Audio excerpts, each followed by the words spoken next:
Yesu ashimwe. Nubwo baza kubaramutsa ariko reka mbavuge, uyu ni Pastor Eli, afite umurimo akora muri Sweden, umupasiteri muri Pingsten bwa Pentecote kugira ngo yahane.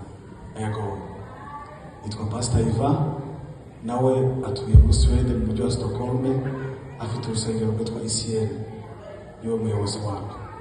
Yitwa Aimable, nawe aba muri Sweden, nawe asengera muri Pingsten.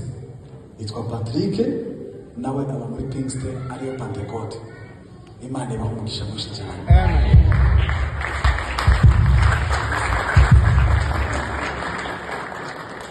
Yesu ashimwe cyane. Umugisha w'Imana amahoro kuri Kristo Yesu. Amen. Yesu ashimwe. Gira amazina bayabwiye kireke. Mana bamusha cyane. Yesu ashimwe cyane. Ndabaramukije mu izina rya Yesu Kristo. Mana baheze umugisha. Haleluya. Muhagurisha. Haleluya. Washimira Kristo, bari kwicara kwerekeza mu byiciro